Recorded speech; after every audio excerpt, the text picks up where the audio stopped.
Hello, today I'm going to discuss a question on the conservation of energy. Start off by reading the question. Number 1 here, a body of mass 0.36 kilo is projected horizontally with a speed of 8 meters per second from the top of tower AD. So from point A, projected with a speed 8 meters per second, and it is at 45 meters above the ground level DC. Mentioned here, it moves in parabolic path and strike the ground DC. Again, parabolic path and strike the ground at C. So launch at A, lands at C. And point B is at a point on the path that is 32 meters above the ground. So as stated here, approximately this position, 32 meters. Ground level is taken at 0 level of gravitational potential energy. So the question states this one, potential energy here is 0. So they have make the choice for you. So now let's start doing the question. Number 1, what is the total energy of body at A? The total mechanical energy, maybe capital T for the total, would be given by two components. Firstly, the kinetic energy. Secondly, would be the potential energy. Kinetic energy, half mv squared, as we know. Potential energy is mgh. And we should just substitute the value carefully. The speed at A is 8, it is not 0.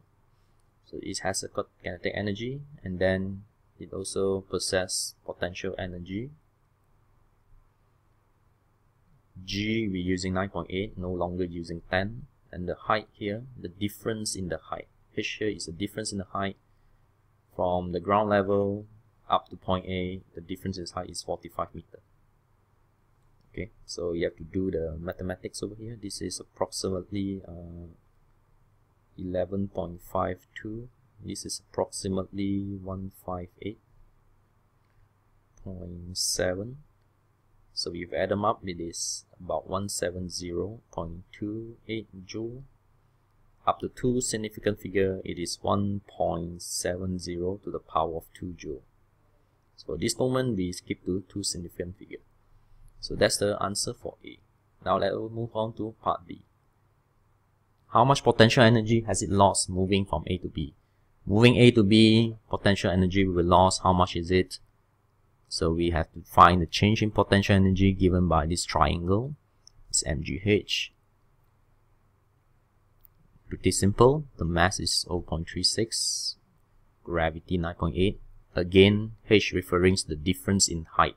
From A to B, the difference in height will be 45 minus 32.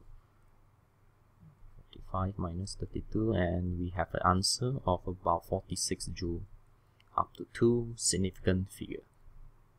So it's pretty easy. Part C.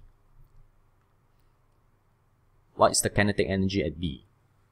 Kinetic energy at B, you have to know that as the ball descends here, the potential energy will change to kinetic energy. So how do we find the kinetic energy at B? Maybe first of all, I want to tell you that the kinetic energy at A, we actually have the answer over here. It is about 11.52. Okay, and as it descends, it loses the potential energy.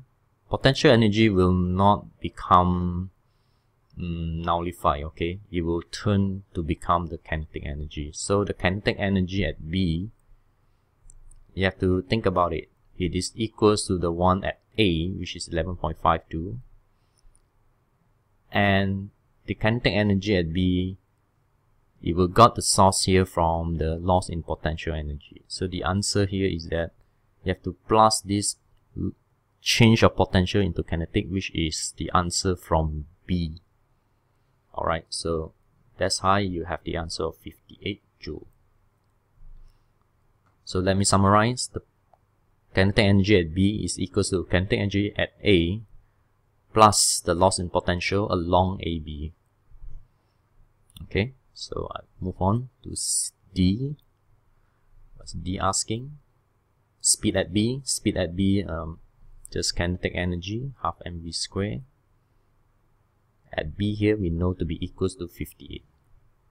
Alright, so if I want to do this, it is half mv squared 4.36 equals to 58.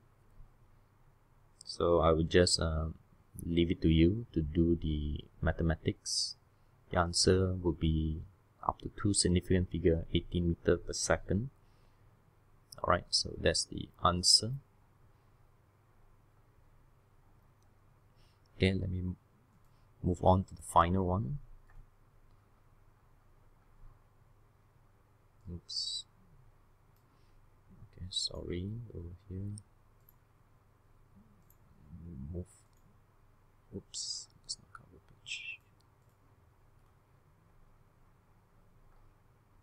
Okay, so the last one, the E.